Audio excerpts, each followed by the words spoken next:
Whenever you are ready, Madam Clerk.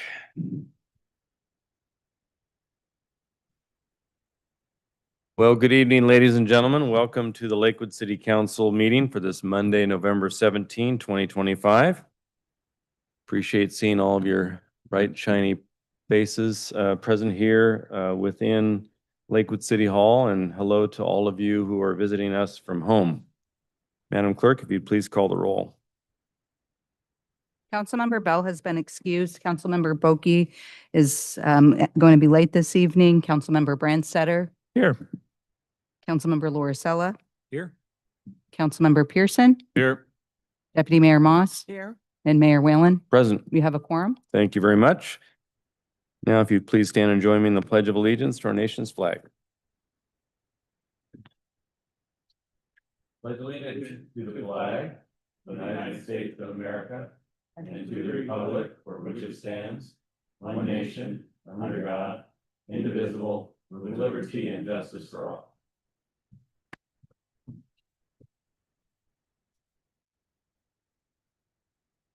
Well, again, welcome everyone. Normally we start the session with proclamations and presentations, and we don't have any for this evening, so we'll turn to public comment. Public comments are accepted by mail or email or live, in person or virtual. Comments may be submitted in advance by mail or email to the city clerk, Ms. Brianna Schumacher at 6000 Main Street Southwest here in Lakewood, or via email bschumacher@cityoflakewood.us. Comments received up to an hour before the meeting have been provided to the city council electronically, but for purposes of the record, we ask the city clerk to read the names of those who have submitted written comments in advance. Mayor, we received no written comments in advance of this evening's meeting. Very good. And I did receive one comment, which I'll forward on to you, that pertains to the property tax levy. So a member of the public sent to me, I assume it would be for the benefit of council, so I'll forward that on to you. Thank you. Members of the audience may comment on those items pertaining to city business under the public comment period. Comments are limited to 3 minutes per person. If you'd like to provide live virtual public comment, please join the Zoom meeting as an attendee by calling the telephone number 253-215-8782. Enter the meeting ID number 868-7263-2373. And upon entering the Zoom room, please use the raise the hand feature and you'll be called upon to provide your 3 minutes of public comment. In either case, we simply ask that you identify yourself when you get to the microphone or when you're called upon virtually, and give your name and residence, and we'll make sure that you have your 3 minutes. So I will first call on those who are appearing via Zoom. They'd like to provide public comment tonight. I don't see any, Madam Clerk. Mayor, there are no virtual attendees at this time. Very good. So anyone who is here in person, feel free, if you haven't signed in, let that not hold you back. Come on up and we'll be happy to receive your comment.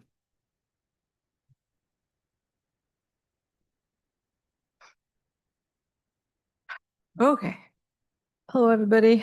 I'm Christina Minetti from Lakewood, and I guess it's time to build your better welcome to Lakewood sign here. Maybe you could hire the same people that made those indestructible Portland Loos that go for about $100,000 that you got for the Wards Park. I've been thinking about what that November 4th fatal motorcycle crash into the Welcome to Lakewood sign on South Tacoma Way actually says about our city as a destination. It's kind of emblematic. This is now at least the second time one of our approximately $75,000 gateway signs has been destroyed by a vehicle, first on Bridgeport, now this one. The recent crash happened just before 3 in the afternoon on a major thoroughfare many of us use every day after a police chase that had begun in Burien. Think about that. A chase that starts about, I don't know, even an hour away when there's traffic, ends here in broad daylight with a deadly wreck at our gateway sign. What does that say about our city? To me, it reflects something residents have been warning about for years. Lakewood's permissive atmosphere invites reckless behavior. Illegal street racing is completely out of control. On many nights, you hear it from one end of the city to the other. It's a bit better now than it was like after the pandemic. It was really, really super bad. Um, even though the mayor, of course, who lives near me, told me in February 2022, when it was at its height, that he didn't hear it despite racers speeding down Mount Tacoma Drive just outside his little enclave. The rest of us certainly do hear it. The Colonial Center has now become a destination for racers, and I live just up the street from that too. Residents keep calling for help, including during public comments in September. And again on November 2nd and November 8th, I called the police, and I believe also the neighbors did at Colonial Center. And what happens? Police arrive, move them along, and leave them to race somewhere else. No tickets, apparently, no consequences. The responding officer even told me that the racer in charge was reasonable. Since when does being reasonable excuse illegal, dangerous, toxic behavior that destroys public infrastructure? Look at Motor Avenue. Those paving stones you proudly spent $2.2 million on. I mean, that whole thing you did there. They're now covered in black skid marks from people who have learned that Lakewood is a place where you get warned, not cited. That is not a policing strategy. It is an invitation. And the deadly crash at our welcome sign is a predictable result of years of looking the other way. Lakewood deserves better, and residents deserve action. We're asking you to eliminate street racing from our streets and restore to Lakewood its lost aura of safety and civility. And now I have a second comment from the Gary Oak Coalition. Christina Minetti, Gary Oak Coalition, Lakewood, we would also like to draw your attention to the environmental harms caused by the street racing epidemic in Lakewood, harms that go well beyond just being an obvious matter of public safety. First, there's obviously the noise pollution. Under Lakewood Municipal Code 836010, it's unlawful to permit sounds that constitute a public disturbance. That includes frequent, and these are quotations, frequent, repetitive, or continuous sounds from the starting operation of any motor vehicle so as to unreasonably disturb the peace and comfort of real property. Street racing with continuous revving, burnout, squealing tires, shooting sounds, or I don't know what it is, backfiring noises, is plainly in violation. Second, the air pollution and toxic runoff. People don't really think about that, right? When cars race, rapid acceleration and high-speed maneuvering produce more exhaust emissions, volatile organic compounds, particulate matter that directly degrade local air quality. But even more insidious is the pollution from the tire wear. As you probably already know, because I've mentioned before, research has shown that the rubber contains 6 ppd, which converts in air to 6 ppd quinone, a highly toxic chemical that washes off roads via stormwater runoff. Studies, including by the USGS, demonstrate that 6 ppd quinone is lethal to salmon, and Lakewood's lakes and creeks are home to salmon habitat. So this chemical pollution is not theoretical. It threatens our waterways and our local wildlife. Third, Lakewood's zoning code also prohibits noxious emissions. In 18A 40025, any use must not emit, and this is a quotation, odorous gases, fumes, in quantities that exceed allowed thresholds. These racing activities clearly risk violating these odor and air pollution standards. In short, street racing is not just a safety issue or some kind of ordinary nuisance. It's an environmental injustice, filling our neighborhoods with toxic fumes, threatening salmon in our streams, and violating our own city ordinances. It also seems to affect underprivileged neighborhoods more, I believe, from what I've heard. I urge the council to strengthen enforcement, because apparently whatever we're doing so far has not helped enough. Allocate funding, I don't know, for noise monitoring, and demand real accountability. Our health, our ecology, and the peace of our community depend on it. Thank you, Ms. Thank you. Sorry for disturbing rest.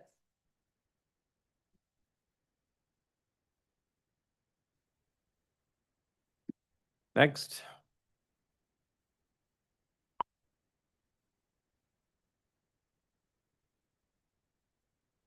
Hello, good evening to all. My name is Ibrahim Mirjalili. I'm a resident of City of Lakewood. I wanted to first mention that on Hepken, on the intersection of Hepken and Estelicom Boulevard. Really, there is a pile of water that stands every time that there is rain. And my concern is that as the time goes on and the freezing sets in, somebody is going to sled with their car, either hit a pedestrian or somebody else. So really, I hope that somebody takes a look at that and see if there is something can be done or should be done. That's one. Two, I wanted to, not that I haven't talked about it, but ordinance number 839. Please be considerate when you are looking at the rate for the levy, tax rate, and increasing the property taxes. I don't believe most of the property owners' income is keeping up with the inflation. And this is a double whammy for them. Thank you very much.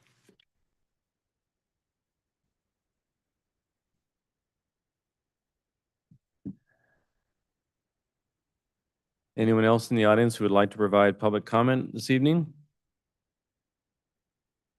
Seeing none, I'll declare the public comment period closed. We'll now turn to the consent agenda. Madam Clerk. And Mayor, I'm having some technology issues, so I'm going to be putting the projector up, Great. just to let you know, we don't want you to be scared when it goes up behind you. So consent agenda. A, approval of the minutes of the city council meeting of November 3rd, 2025. B, approval of the minutes of the city council study session of November 10th, 2025. C, motion number 2025-77, authorizing the execution of an interagency agreement with the city of Puyallup for the housing of inmates in the Puyallup City Jail. D, motion number 2025-78, authorizing the execution of an interagency agreement with the Washington Traffic Safety Commission for traffic safety emphasis patrols. E, motion number 2025-79, authorizing the execution of an interlocal agreement with the Washington State Department of Fish and Wildlife to repair the boat launch at American Lake Park.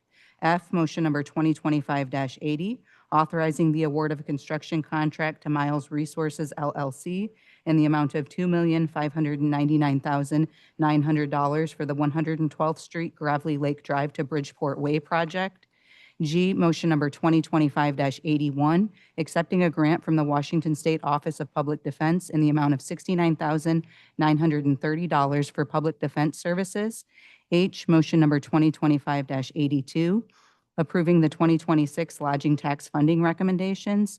I, items filed in the office of the city clerk. 1, Parks and Recreation Advisory Board meeting minutes of July 22nd, 2025. And 2, Lakewood Arts Commission meeting minutes of October 6, 2025. Thank you very much.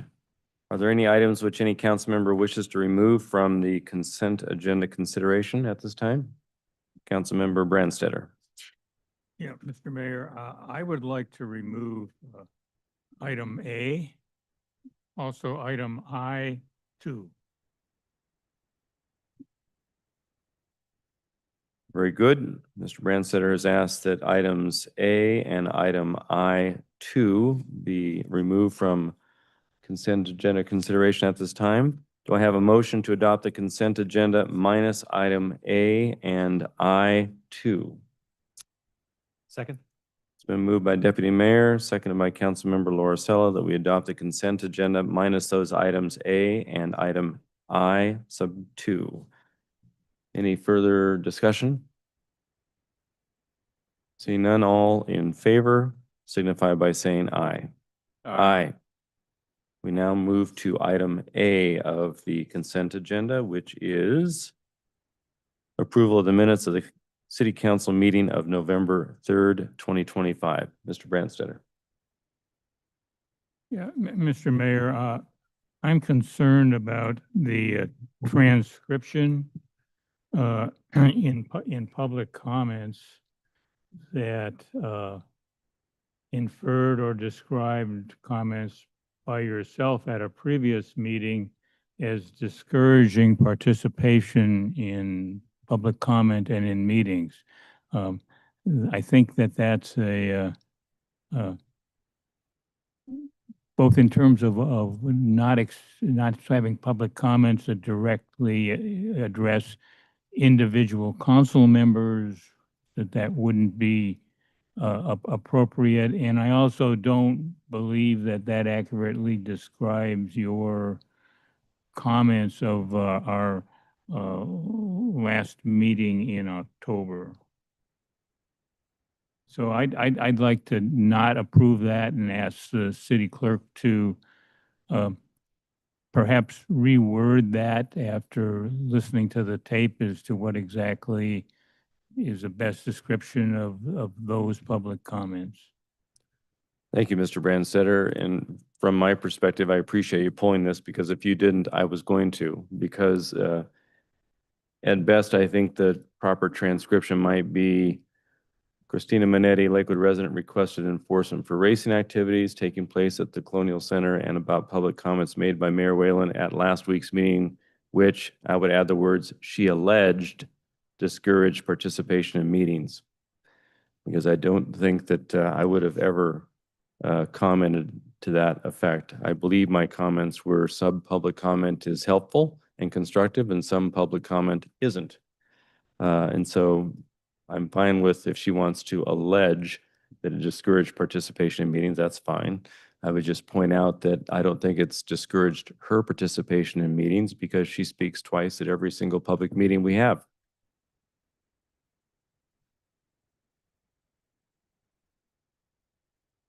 So do we have a motion to approve item A of the consent agenda with that scrivener's error correction to the clerk? So moved. It's been moved by Councilmember Pearson that we correct item A, seconded by Councilmember Lauricella. Any further discussion? Seeing none, thank you very much. All in favor signify by saying aye. Aye. Any opposed? The consent agenda at item A has been corrected as indicated. We now move to consent agenda item I2. Mr. Brandstetter. Mr. Mayor, this item are the minutes of the Arts Commission at one of their meetings. And I have no problem with the accuracy of the minutes as they are. But taking this occasion to note that in the minutes, the Arts Commission interpreted our direction to them is to create and design a 30th anniversary commemorative coin. And my recollection of our discussion when we council had one about the coin was that we were that at 30 years was a good time to redesign the city's standard coin, which has a Latin on the reverse side and is going through, but not to designate a coin that would be by appearance and structure as a 30th anniversary commemorative coin. And my reason for that is that I think that a redesign of our standard coin, of which we have about 60 or 70 left, could be done in a way that better reflects the city, and certainly using a language other than Latin, the diversity in the city. The other thing is that we have about 100 some 25th anniversary coins up in the council office that after a while, they just became inappropriate to give or do to anything. And I think that we would see the same thing if we created a 30th anniversary coin. So I'm certainly in favor of the Arts Commission working on a redesign of the city coin, but I thought that the consensus when we had a discussion was to redesign the main coin, not to create a singular coin just for the 30th anniversary. But I could be misremembering. And so I'm just taking this Sure. occasion, because it was mentioned in these minutes, to bring that up. Very, very good. I don't hear a need to correct the minutes because that was the impression stated at the Arts Commission, but it sounds like we need to gain consensus perhaps for further direction to the liaison to communicate back to the Arts Commission. That's what I hear. And I do note that our liaison to the Arts Commission is not here this evening. Right. So if we can, the next time we meet, maybe have a discussion to get a consensus about what is it that we really want the Arts Commission to be redesigning coin-wise, or is there more than one thing we want them to design?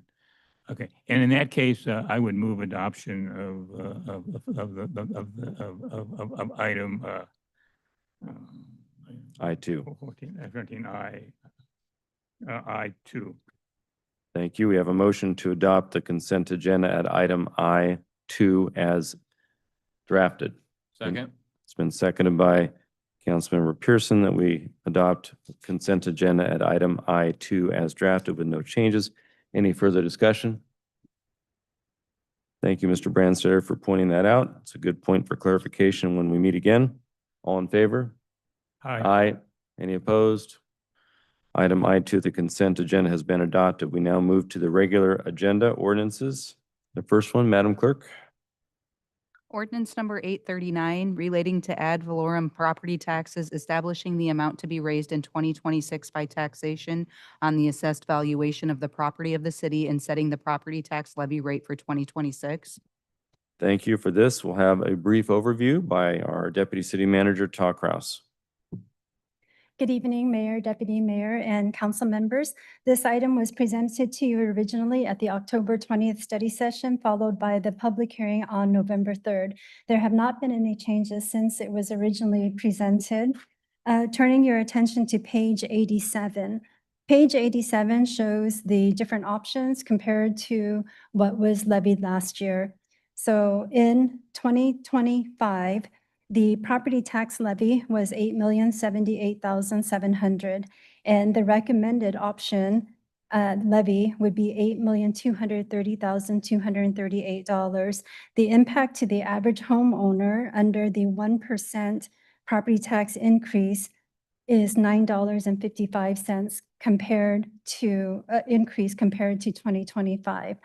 At the last council meeting during the public hearing, council had asked for a reconciliation of the numbers in the ordinance and how that was calculated, since it was not very clear that it reflected a 1% increase.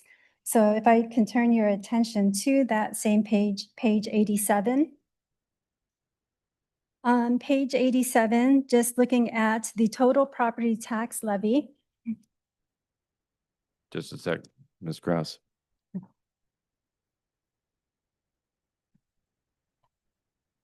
Okay. If it was Rotary, we'd find somebody, but that's okay. Go ahead. So the calculation that supports the ordinance figures, looking at page 87, the 2025 final tax levy was $8,078,699. From there, we back out the administrative refunds of $19,864 and the tax increment financing area of $14,284. That takes us to the highest lawful levy of $8,044,551. From there, we can apply the 1%. So adding the 1% increase would be $80,446. And so the 2026 levy with the 1% increase is $8,124,996. In order to come up with the ordinance figure of a difference of $46,297, which or 0.5731% increase, it is looking at the 2026 property tax levy with only the 1% compared to the highest lawful levy gets us to the $46,297 increase. Okay, so I'm not tracking if you're directing my attention to page 87. Okay, so on page 87, let's start with the first line item that is highlighted in yellow. Total property tax levy of $8,078,699. From there, what is not included in the base levy is the administrative refund estimate of $19,864. Okay, And it also does not include the tax increment financing area of $14,284. So when we back that out, that highest lawful levy becomes $8,044,551, which is in the third column of the recommended option I 2. see it. Okay. So from there, the highest lawful levy, only the 1% property tax increase applies to the highest lawful levy. So if you take the $8,044,551 plus the $80,446, that brings us to $8,124,996. So we take that number and compare it to the increase. So the 2025 property tax levy of $8,078,000 compared to the highest lawful levy plus the 1%. And that difference is $46,297. So it's really a matter of what is included in your base levy. Don't you include the new construction though, too? No, not for the purposes of the ordinance. It's looking at the highest lawful levy. Okay. And that is the number that the Pierce County has put in our ordinance. So at the end of the day, just to be clear, you've reflected in the chart, and as we discussed at some length during the study session, assuming we adopt the recommendation with the ordinance for the 1% increase, which is on the overall assessment of properties in Lakewood effectively, the net effect is a change between $9.55 and what would have been without the increase of $5.81, or roughly $3 and some odd cents per average homeowner. Yes, that is correct, between the 1% and no increase. And that's annual Yeah, increase, not monthly. annual increase. So we're talking something under $4 to the average homeowner annually. Yes, between the no increase and the 1% increase. Very good. Any questions of Ms. Kraus? Mr. Brandstetter?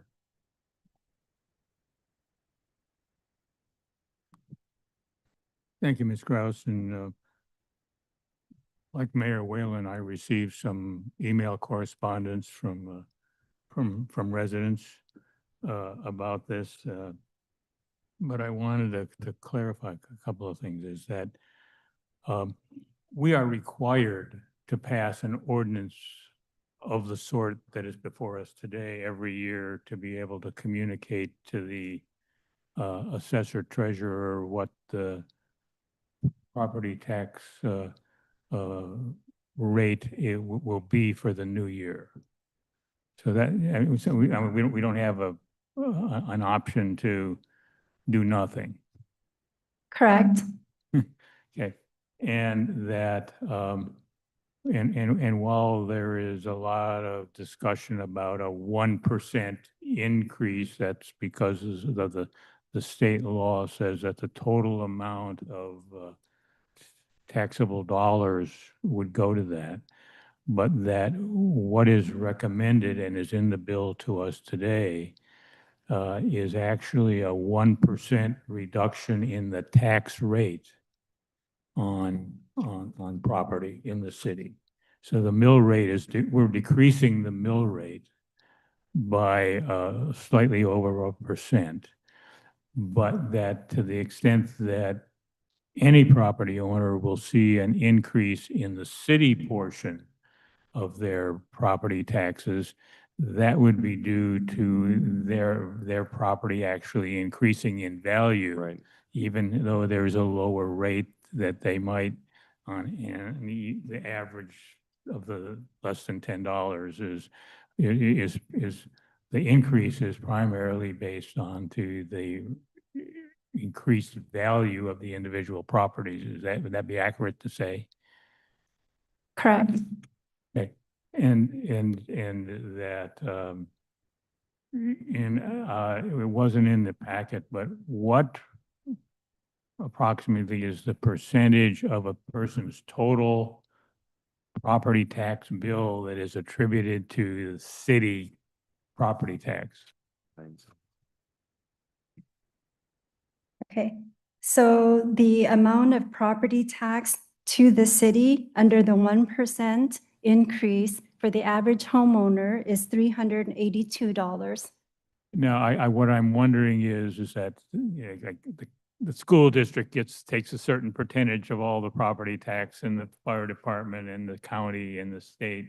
And what's the city's percentage of a total tax bill that a person receives? You know, and even Sound Transit takes some of it. But what's our slice? Yeah, for the 2026, we actually won't get that information until all of the levies have been certified. And I will tell you off the top of my head, I do not recall, based on the 2025, what percentage of the property tax is the city's portion compared to everybody else.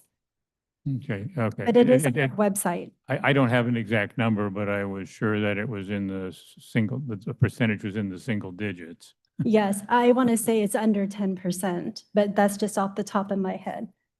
Okay, but essentially what we're doing is we're approving a mill rate, and we're actually approving a reduction in the mill rate, You're as we approving, have done consecutively for a number of years. yes, the mill rate and also setting the property tax levy based on what we're authorized to levy in accordance with state law, which authorizes the 1%. Okay, thank you. Mr. Branstad, a great question and point about assessed values and mill rates. I'm looking at the 2025, I'm looking at the Pierce County Assessor Treasurer website right now, looking at my own taxes for my house and looking at the total levy rate per 1,000. And for 2025, it was $9.11. And of that, the city's portion was 68 cents. This is what the Assessor Treasurer is telling me right here as I'm looking at it. So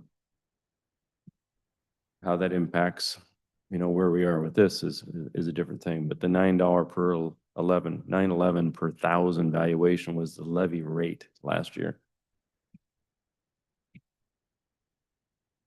And the $1,000 value is as you suggested, it depends on all of our properties increasing in fair market and assessed value. And that's what really is the Yeah, rub for many folks. And the truth is, not everybody's property went up, increased in value. You know, we have some properties, a minority of the properties, but properties that are perhaps in some of our lower economic areas that didn't go up.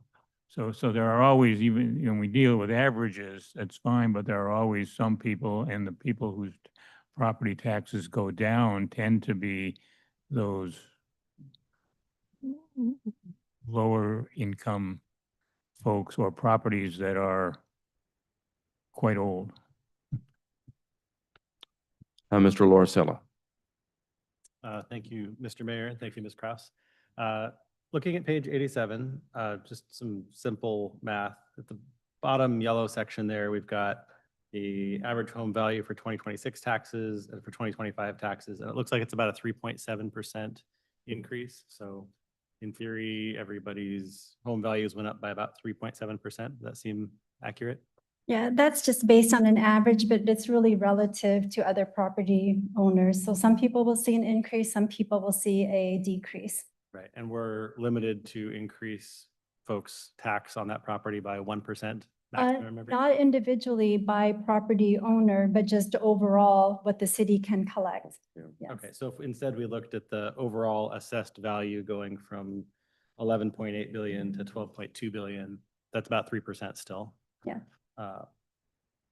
And still, we can only increase by 1%, so we're not keeping pace with inflation. Correct. That is very correct. Okay, thank you.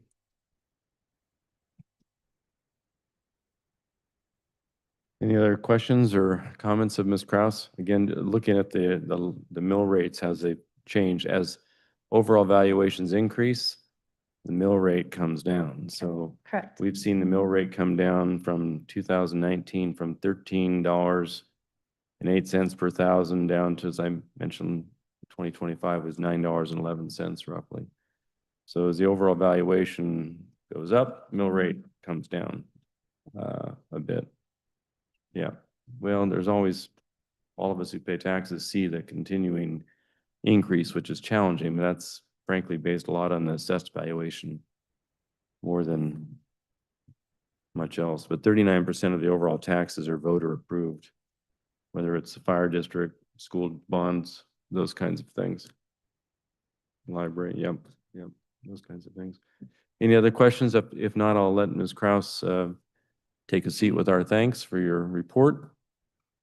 Do we have a motion to adopt ordinance 839? So moved?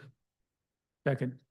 Been moved by Councilmember Laura Sella, seconded by Councilmember Brandstetter, that we adopt ordinance number 839. Discussion? Mr. Brandstetter, anything? Well, I will just make comment then if no one else has a comment. I think that anytime the issue of taxes comes before a legislative body like this city council, it's always challenging because we're weighing those competing interests with trying to keep municipal services up with the rate of inflation.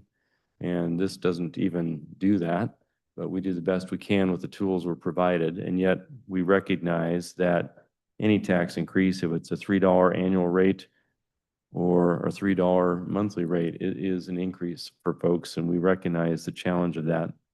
But from my perspective, speaking, we have to do the best to be the best stewards we can, and trying to keep up with inflation as best we can, given the level of services that folks expect and certainly deserve. We have to be mindful of that with the limited tools we have. So those are my thoughts. Any other comments? If not, all those in favor of ordinance 839 signify by saying aye. Aye. Aye. Any opposed? Ordinance 839 has been adopted. We now move to ordinance 840. Madam Clerk? Ordinance number 840, amending the 2025-2026 biennial budget. Again, for this, we have our Deputy City Manager, Ms. Kraus. Good evening again. The mid-biennial budget adjustment is required as part of the city budgeting on a biennial budget basis.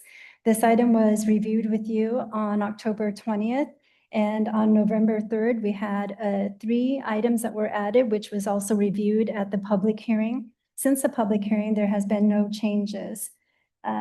All of these items have been posted on the city's website in the council packets, as well as the finance webpage. And each of those items goes into details on what the funding source is and such. So without any additions and a very detailed report, I don't have any updates for this adoption. Thank you, Ms. Kraus. Again, this was an item that we reviewed at some length in the study session. The materials that were provided to council as well as to the public through posting online were very thorough and explained all of the impacts to the various general government funds, capital project funds, enterprise funds, and internal service funds.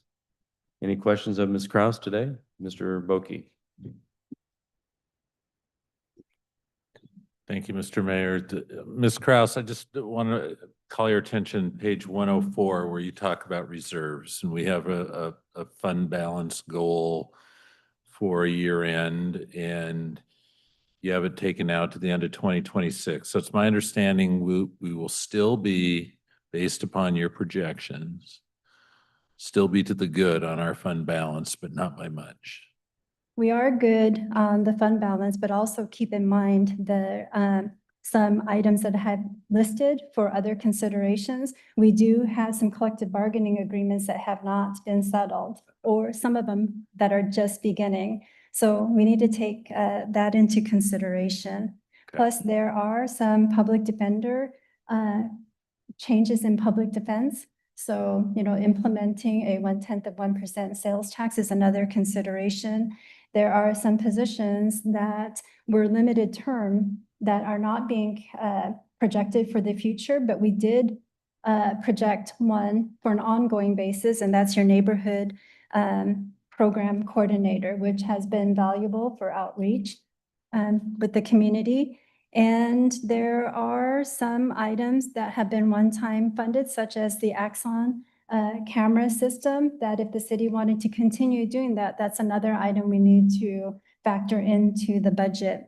And then as well as the downtown park and the Edgewater Park, we've signed some grants, or city managers was authorized to sign some grant documents, but there are future funding that is needed. So we are good right now, but just the future items, there will need to be some decisions that will have to be made for the next biennial budget. Okay, so when we get the fourth quarter report, the year-end report, the first quarter report, and as those collective bargaining agreements play out, and I do appreciate, by the way, your breakdown of the flock safety cameras, because I didn't realize that we now have 3 sets of cameras, and so I appreciated your cost breakdown on that also.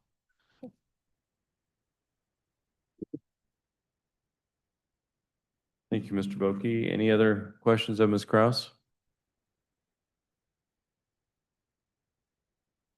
Okay, seeing none, thank you very much again for your attention to detail and your presentation.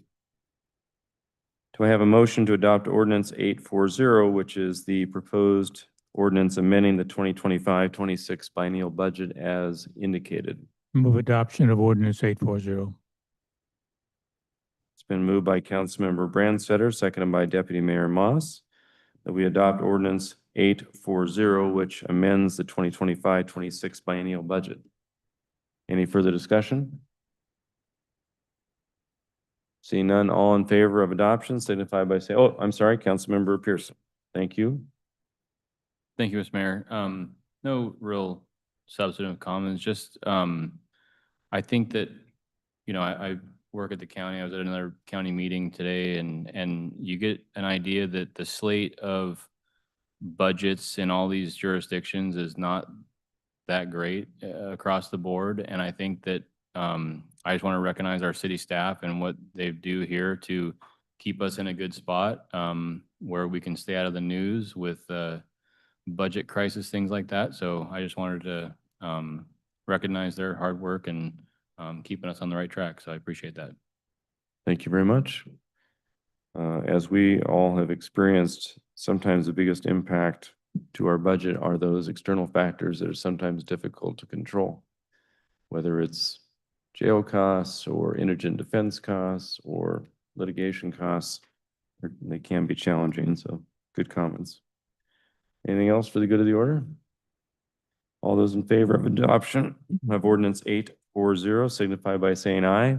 Aye. Any opposed? Ordinance 840 has been adopted.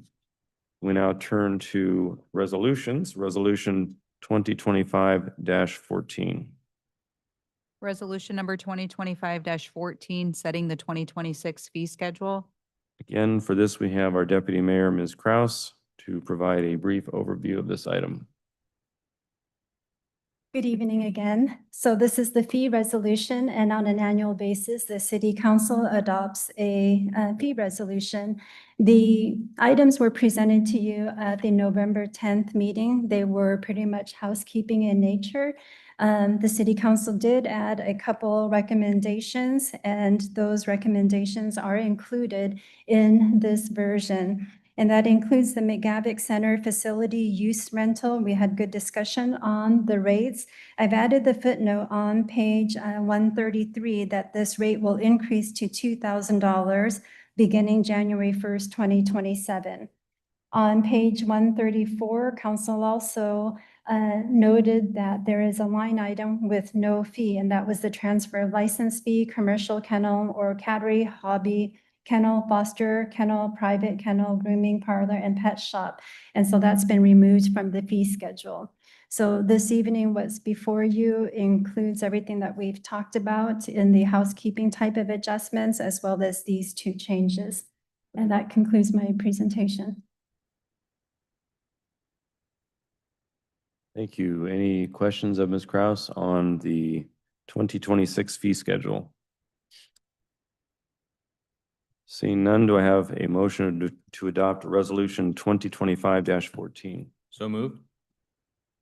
It's been moved by Councilmember Pearson, seconded by Councilmember Laura Sella, that we adopt Resolution 2025-14. Any further discussion? Seeing none, all in favor signify by saying aye. Aye. Any opposed? The resolution has been adopted. Seeing no unfinished or new business, we will conclude this portion of our agenda and we'll move to those study session items for discussion. The first of which is the review of the amendments to the Lakewood Municipal Code related to the expansion of child care center locations. And for this, we have our planning manager, Ms. Spear.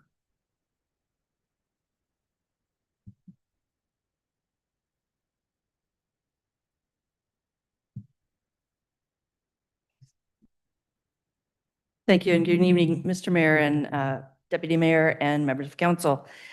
This starts on page 156 of your packet if you want to be following along there.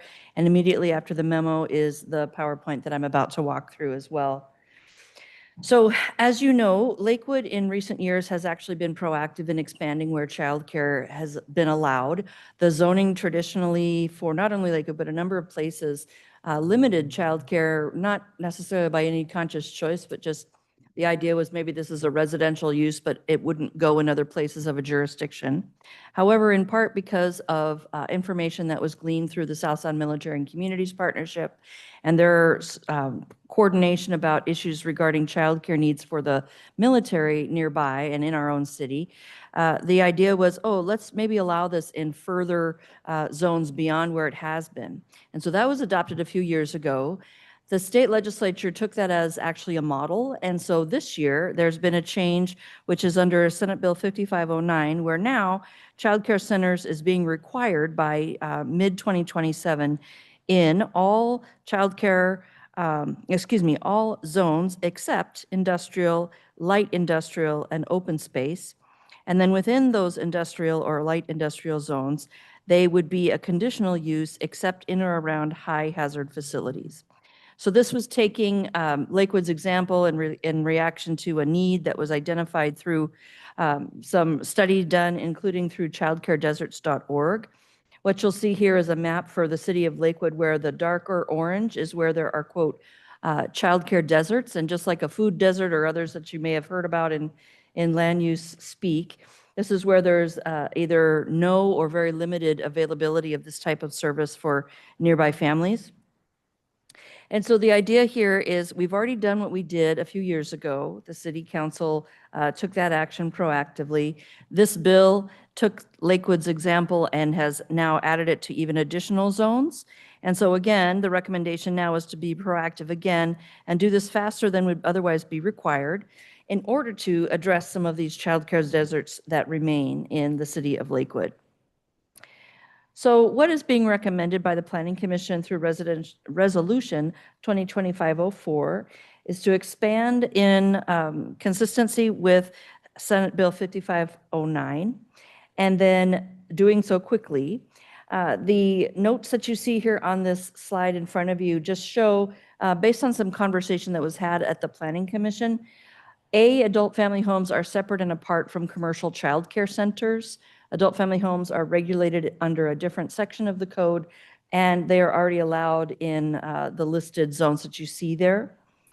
Secondly, there was also some amendments to allow, quote, family daycare, which is more of the babysitting type of, you're related to the person, it's you're in your own house, you're bringing in a person under 18 perhaps to be the babysitter, as opposed to a commercial child care center, which is 13 or more kids. It's usually in its own standalone building. It's a different type of operation, but family daycare would now be allowed in the two sub areas, the Station District and the Central Business District.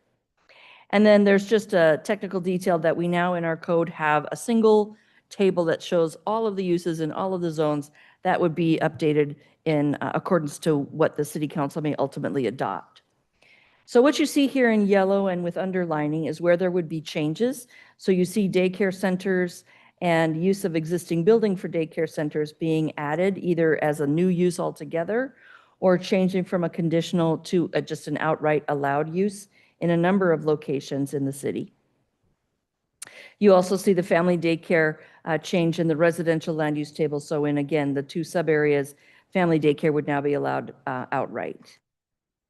There are some changes to definitions as well, just to be consistent with state law, updating references to RCWs that have changed since the code was originally adopted in the city.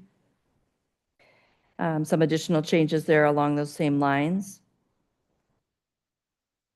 And then the schedule for this process is tonight's study session. On December 1st, you are scheduled to have a public hearing, and action would be scheduled, assuming the council's ready to take it, on December 15th. So with that, I'm happy to answer any questions, Mr. Mayor. Very good. I have a question for you, unless Mr. Branster, go ahead.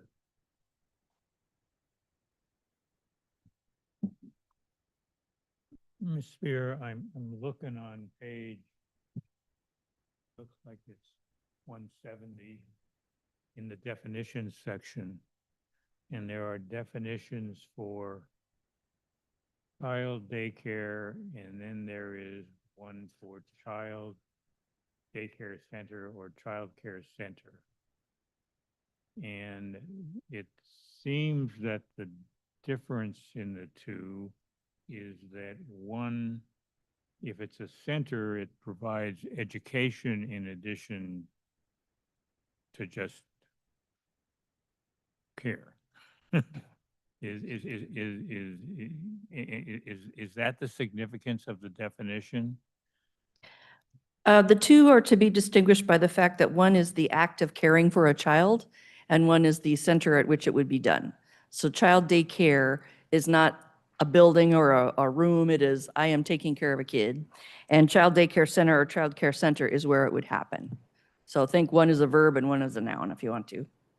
Okay, so when I'm reading the definition, it means in child daycare center, it says provides early childhood education and early learning services. And the child daycare says provides supplemental parental care and supervision. So it seems that the level of services is different in the two definitions. But in our proposed changes here, that the two definitions are not, we're not designating them as two separate uses.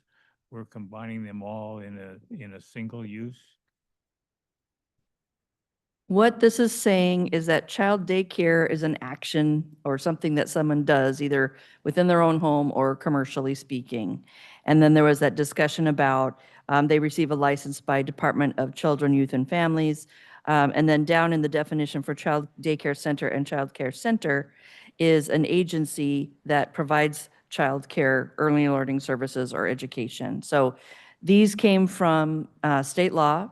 Couple of different chapters which are focused on slightly different things. So child daycare came from where the discussion for licensing by DCYF happens. And then the other is under RCW 43216, which is more of a, these are the type of facilities where a certain number of children can be cared for at a time. It's a commercial versus a residential or a personal use. It's just, it's language that comes from two different parts of state law. I can do some additional tweaking if it would help, but otherwise it's verbatim from the state.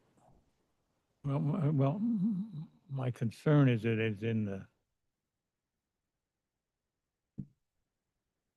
the tables that we have here, the zoning classification table, that we don't actually use those terms. We call them daycare centers. And then we call them preschool, instead of childcare. I mean, I'm looking at this, for instance, I'm looking at the table that's on 168, I guess. If you jump to page 171, you'll see the definition of daycare center, nursery school, or preschool. And then it breaks it down by babysitting care, family daycare provider or family home provider, and then preschool or nursery school. So that is where that definition is held, as opposed to the 120, which is the child daycare facility, child daycare center, and child care center. Okay, it just seemed to me that in our tables, we continue to use the term daycare center. There is family daycare, there is daycare center, and then there's preschool, nursery school, correct? Okay, but in our definitions, we deleted the definition of daycare center. Daycare center is the larger, 1 through 4 is all subcategories of the larger daycare center definition. So it's actually expanding what the term is referring to. That number 1 should have been indented. So the whole page is all the single definition for daycare center. Okay, but number 3 is deleted. Correct, because that has been subsumed in the larger definition.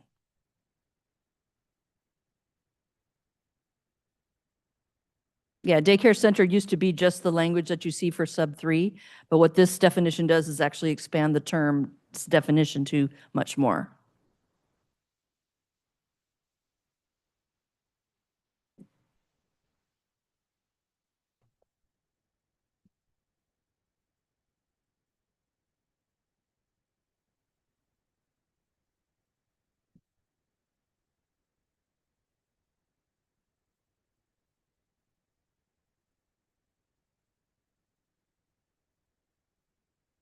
While you're looking at, Okay, and so there are state definitions for child daycare center, child care center, child daycare. And they're listed in one LMC, and then there are definitions for similar type things, but expanded to include babysitting and do that. And that in our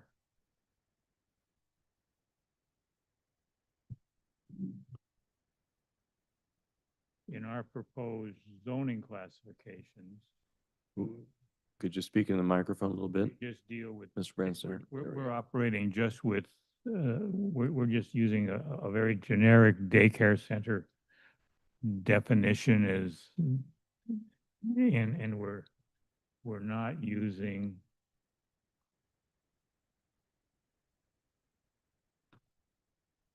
I guess my concern is that in this definitions, daycare centers are places of where, in addition to care, there is education. According to the way I see the definition between a child care site and being able to go and do that. And that in terms of getting the desert for childcare is not necessarily, and while I agree that a childcare thing that provides education as well is probably a good thing for young children, but that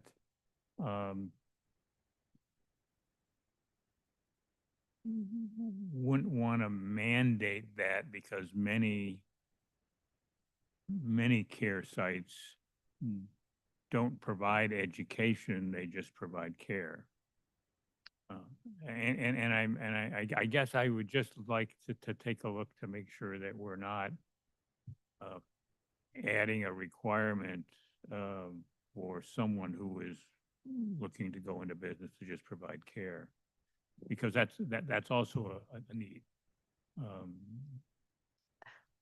If I'm understanding your question correctly, Councilmember Brandstetter, there's a question whether the term education is being used in these definitions means a particular thing or activity that the business in this case would be providing for kids, or in some cases, actually, this is adult daycare as well, as opposed to a more informal, you're there, you're playing, you're doing what you would do, but there's not a formalized, this is, we're going to sit down at a desk or do something. Is that the question you want clarified?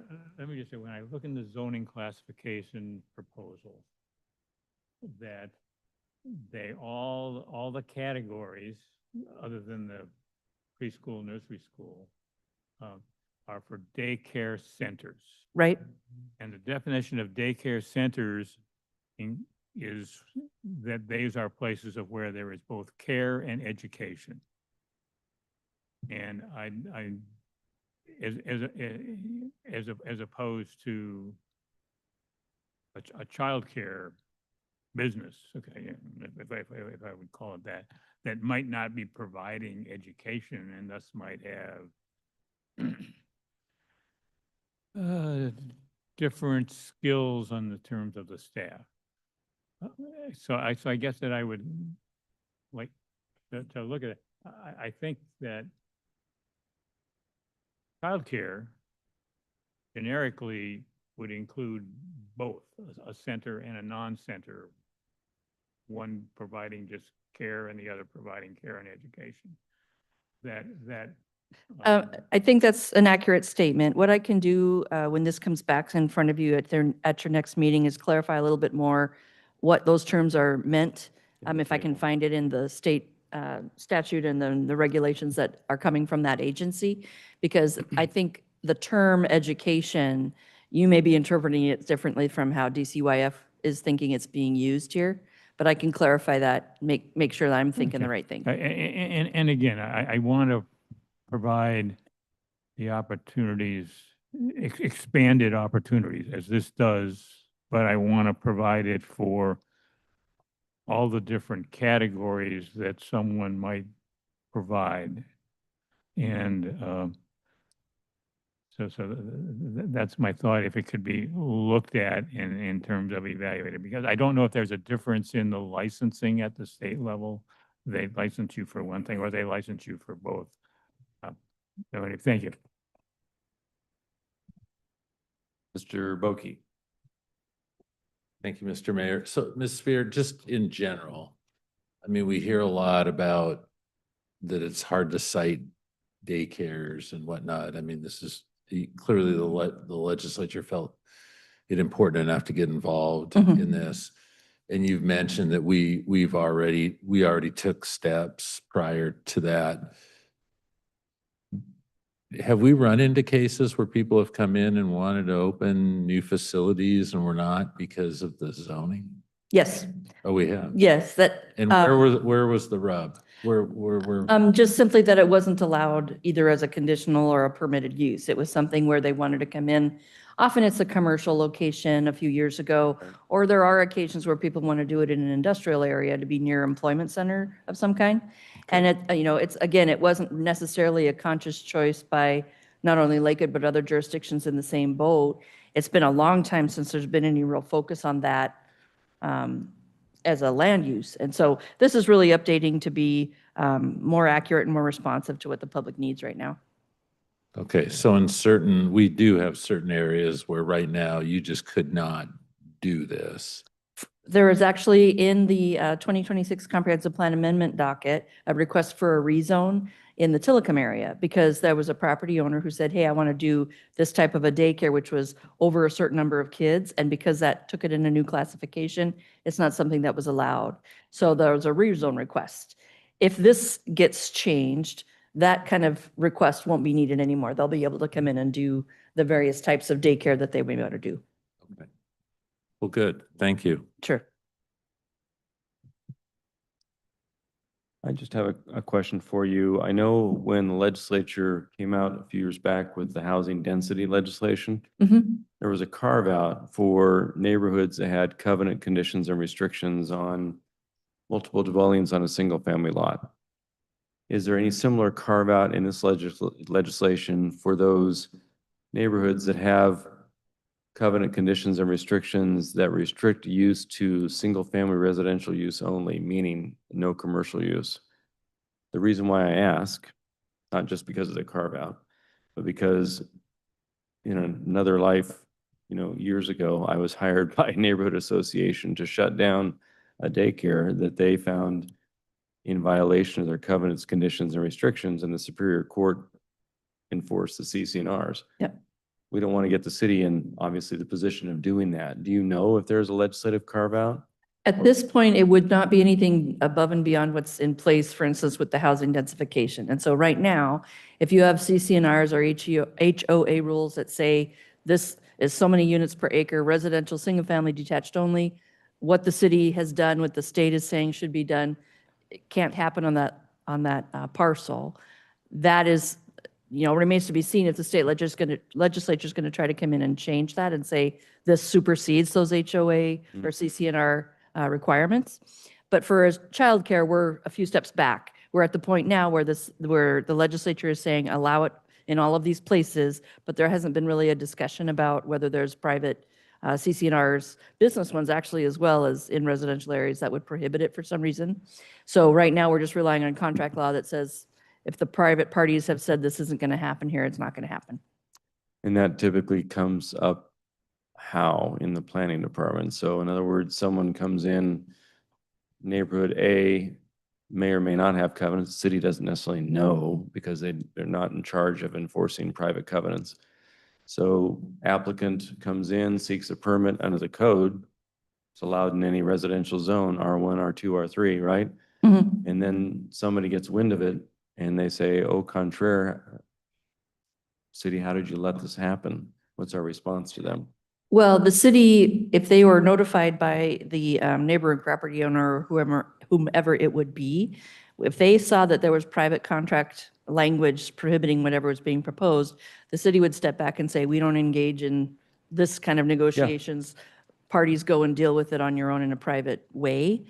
If we are at the point where the use has already been permitted somehow and someone is just now noticing the Right. public notice boards and whatever Right, else yeah, has right. happened, it would be however the council and the city has handled that in the past. I would turn that over to the city attorney. Just something to be mindful of. Sure. It may happen, it may not, Yep. but I've seen it Yep. before. Okay, any other thoughts or comments, questions? What do we do on parking considerations? Is there anything we have to be mindful of in these dense residential neighborhoods if you've got, because that typically has been the complaint with folks, is like, oh my gosh, my neighbor's running a daycare Yeah. out of their house, kind of a thing. This language that's coming from the state that the city has until mid-2027 to react to, there is some language actually that says you don't have to have a similar parking ratio that you might have for another business. Because for most, if not all of them, it's basically pick up, drop off. You're not there Mhm. for long periods of time. Right, And so it's making sure there's the travel way and the traffic pattern that will allow that kind of behavior. But the number of parking spaces is not dependent on the number of kids in the building, for instance. got it, for sure. Okay, yeah, it's usually the traffic that people get anxious about. Sure. Okay, very good. Well, thank you. Unless there are any other further questions? Appreciate it. Thank you. Next is the Interlochen Bridge repair update. And for this, we have Troy Loxwinski to give us an update from a capital projects perspective. Good evening, Mr. Mayor, Deputy Mayor, members of the council. As you stated, I am here to give you a brief update on the Interlochen Bridge condition as well as steps moving forward, particularly in relation to the $200,000 appropriation in the mid-buy that was kind of added last minute after some information we got from the Pierce County inspection this September, as well as a couple other items. So I'll give you a brief history, a little bit of it, some of the repairs we've made, then go into what needs to be done and kind of future observations of what needs to be done. So as you can see from the timeline, this starts on page 170. I think this is 176 in the packet. As you can see from the timeline that we have here, the bridge was first constructed in 1927, and then it was the major renovation was done on the bridge in 1951. They took it down to the piles and then rebuilt it from there back up. Since then, almost every decade, some sort of repair or renovation has been done to the bridge, including this decade. We were just out there last year. Here's a kind of a bridge component terms. You know, basically you have the piles, the timber piles, 4 of them make up a bent. You have a pile cap, you have 16 stringers over the top, and you have the bridge deck and the asphalt overlay over the top of it. Some statistics here for you. There are 423 timber bridges in the state of Washington. Ours is the 20th oldest bridge, which puts it in the bottom 5%. It is also odd in that most of the timber bridges in this state are in parks and have very infrequent, if any, vehicle traffic over it. There is no comparable bridge to Interlochen Bridge. It's in terms of its span as well as the makeup of its condition with the timber. Pierce County has 18 of those bridges. 8 of them are in parks. And we have noticed a significant uptick in the amount of traffic since we've reopened. It's 30%. I don't know if you have, but every time I go over, it's completely different from pre-COVID. 30% more traffic on it.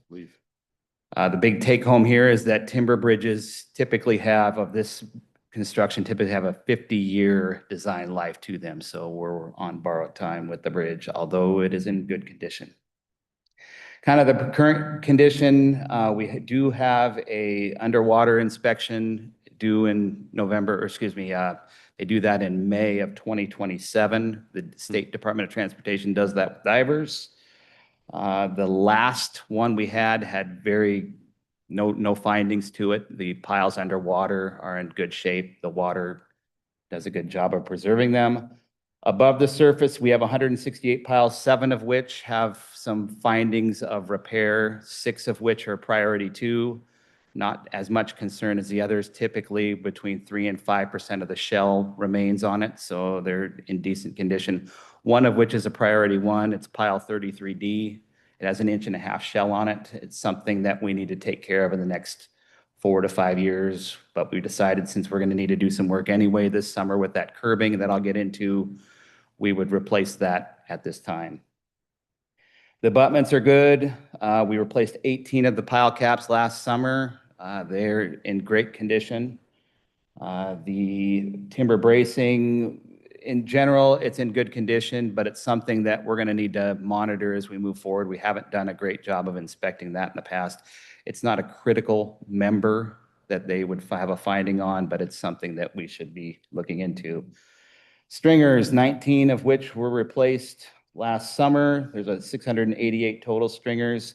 The exterior stringers are typically the ones that will give you trouble first, as they have UV as well as water shielding off from the bridge exterior, as well as, you know, splashing here and there, getting on there.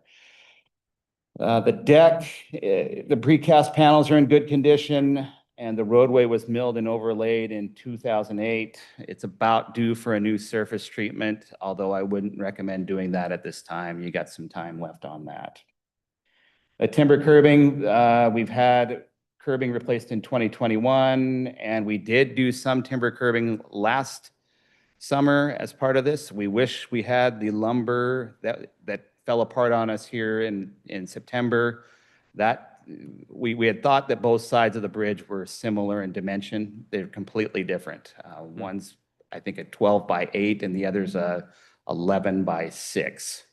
The side. So we had everything for the south side, but nothing for the north side. So we do have one segment between bents 4 and 5 that we need to replace a section of timber curbing. The railing, we did replace decayed railing posts in 2024.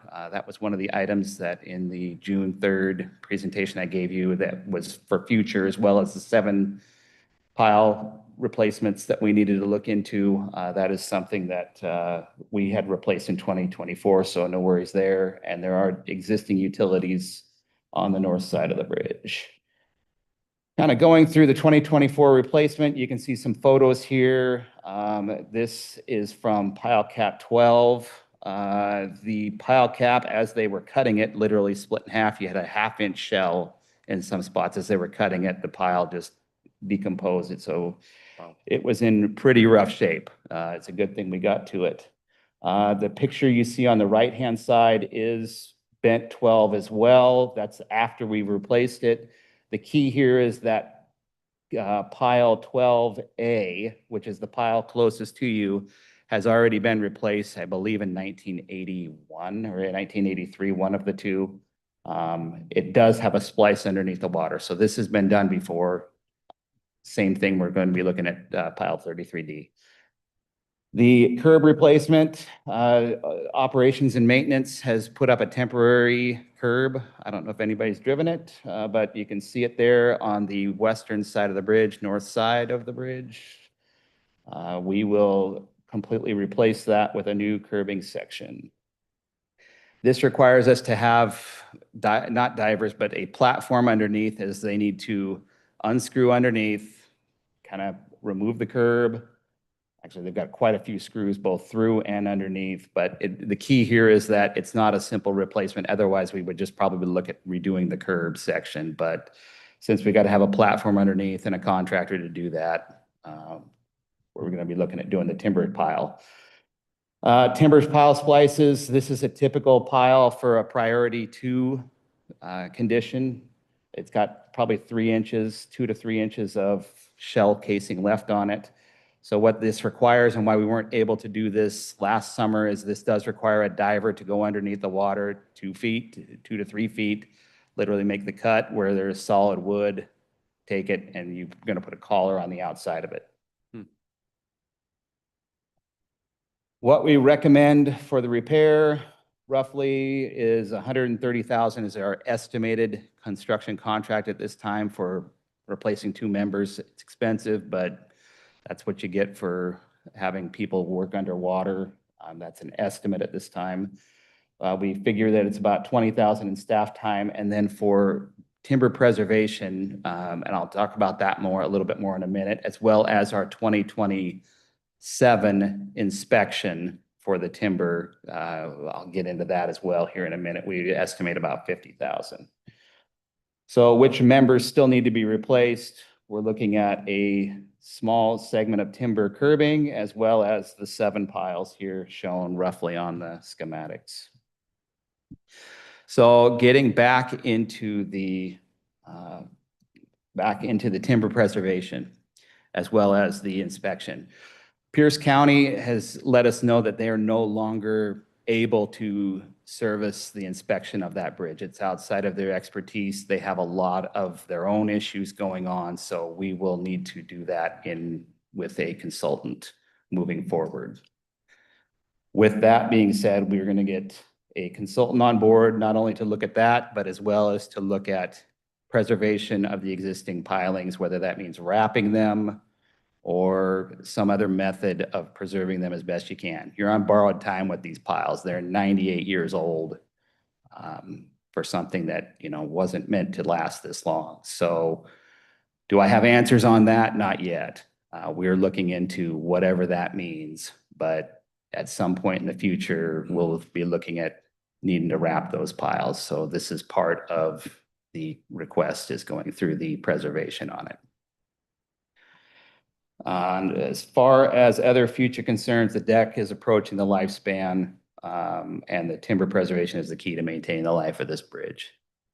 Any questions you have for me, Mr. Mayor and group? I have several questions since I crossed this bridge a lot.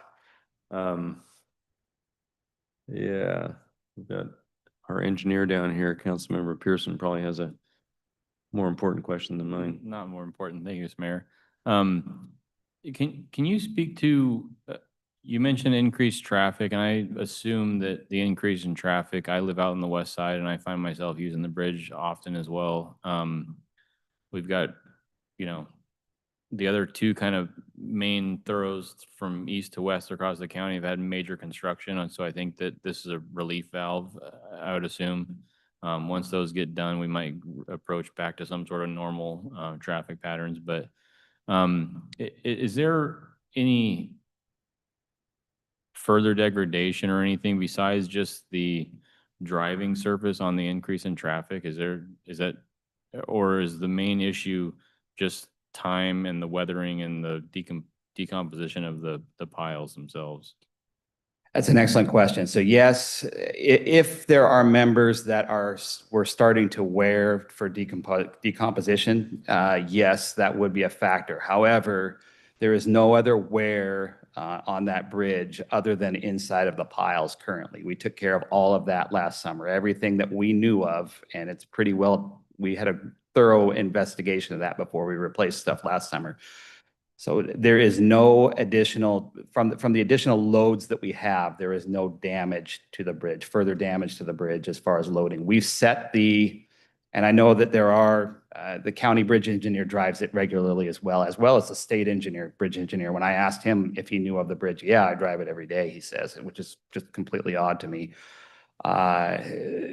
They both mentioned that there are vehicles traveling in excess of the load limits. However, we've set the load limits lower than they should be, than the calculations should be for the bridge. So to answer your question, no, there is no damage as a result of the wear. It is strictly in the decomposition from the bacteria and fungal decay eating at the wood. Thank you. Mr. Brandstetter. Yeah, we adjusted the load limit down in 2024 when we did that, the last group of, right, to 6 tons. Is that where it still is?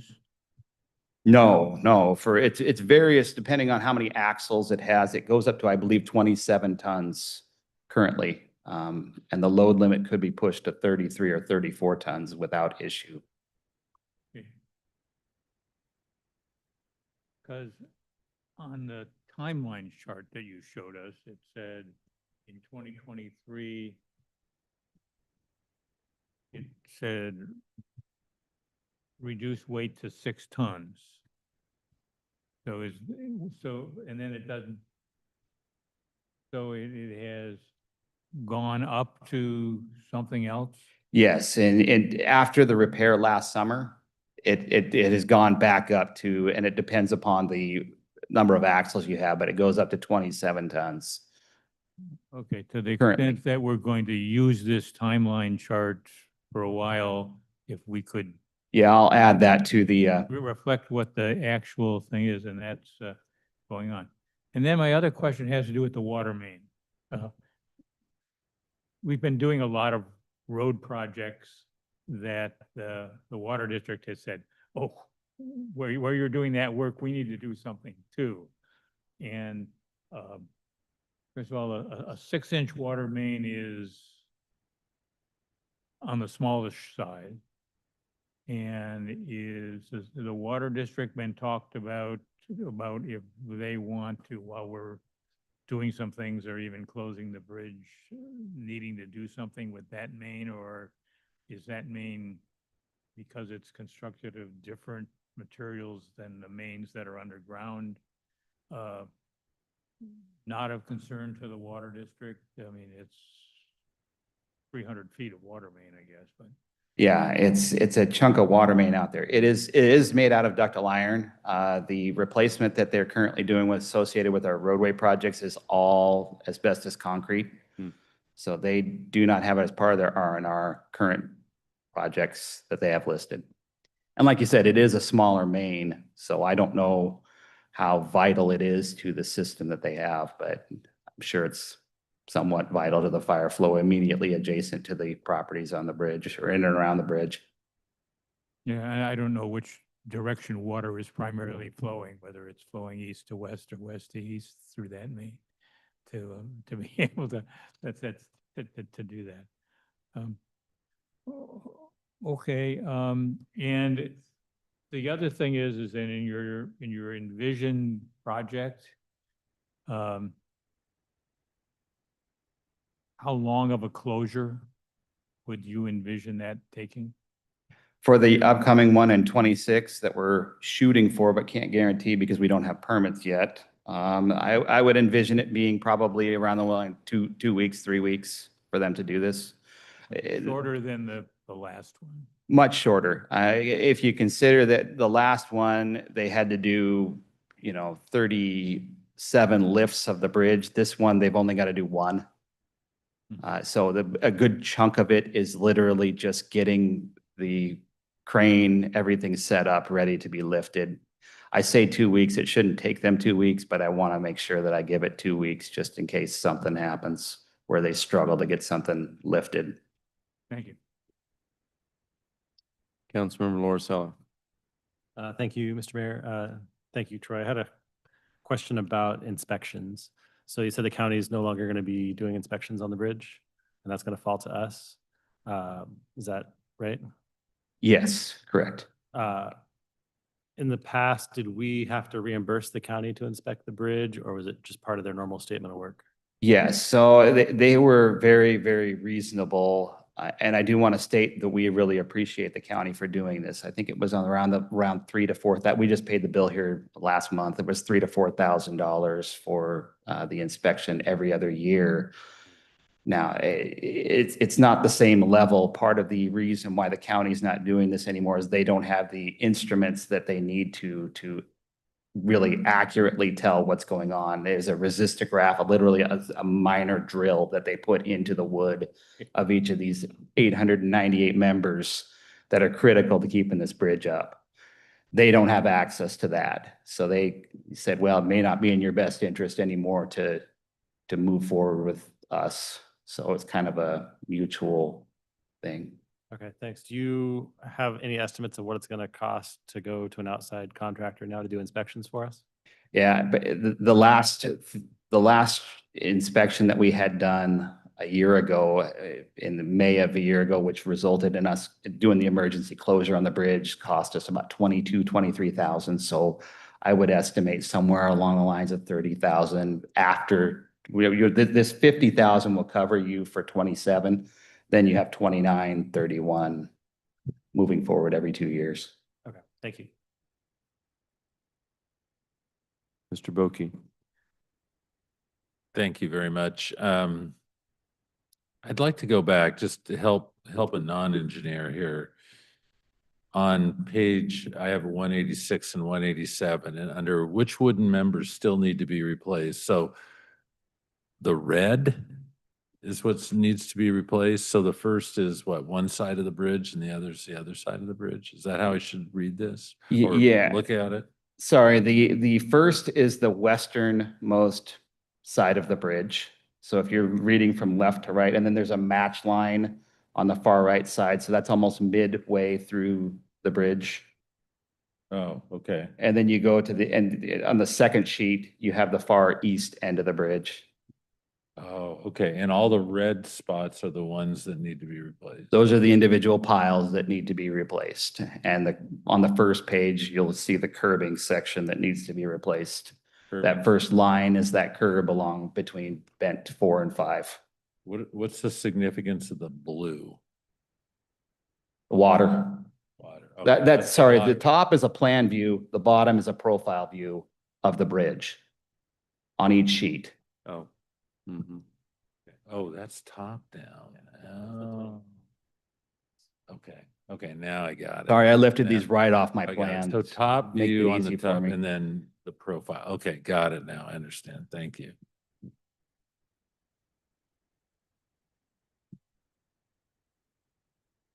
Just a couple of questions, it's maybe more of a comment than a question. At some point, you see these timber bridges having challenges around the area. What was it, the White River Bridge that went out over in the Mount Rainier area, whatever that was? And then there was a couple of bridges that have caused some significant traffic challenges. One, I think, was that timber one up in the park. I forget the name of it, but it doesn't have the traffic that this particular one. Yeah, Fairfax, whatever it was. Yep. Yeah, that was challenging enough. At some point, we may need to look at way down the road, hopefully, pedestrian use only or one way, just to reduce the impact of traffic on that bridge. And that's where it kind of gets difficult, because even with our load rating last summer, we had to shut the bridges down to pedestrian use, not even having pedestrians on the bridge. It wasn't safe to support itself. Right. So it becomes a question at some point of what do you even do with the bridge? So. Agreed. Yeah. In the short term, we do have the Mount Tacoma project coming up, hopefully sometime in 2026. I would just encourage us to think about coordination, because if the road is going to be challenging to navigate or will be shut down in whole or in part, and the bridge is shut down, there'll be a segment that will be looking for the Lakewood Ferry to get, from A to B at some point. Yeah. Mr. Pearson. Thank you, Mr. Mayor. One kind of comment onto that is I got a text message from like a census thing that was like, what would you vote for, or whatever. And one of them was, would you rather have like $180 million bridge repair for the Fairfax Bridge, or would you rather spend like $60 million removing it? And it's like, that's a lot of money to do either of the two, right? Right. And so I think, we would kind of essentially come at that same situation if we don't do continued maintenance on this. Absolutely, You're going to yeah. get a really expensive bill regardless, and one's going to be to continue using it, and the other one's going to be to remove it, and they're both going to be super expensive. So, this is a big expense, recurring expense, but it really is, if we can keep doing it for another 50 years, 100 years, and kind of, nickel and dime us along the way, otherwise you're going to be, spending $10 million or something, to more than that, to just to remove it though. I mean, so, yeah, anyway. Excellent point. Well, thank you for the overview and the explanation. I think folks will appreciate that. Thank you. Okay, next we have the review of a proposed resolution authorizing a 12-year multifamily tax exemption for a project called Station Plaza Apartments. Ms. Newton. Thank you, Mr. Mayor. Good evening, Mayor, Deputy Mayor, and members of council. This is a review of a multifamily tax exemption application for 12 years in the Lakewood Station District. It is a new 24-unit multifamily at 1108 Kendrick Street Southwest on 0.687 acres. As I mentioned, it's within the Lakewood Station District residential target area. It is 1/4 mile from the pedestrian bridge connecting the neighborhood to the Lakewood Station.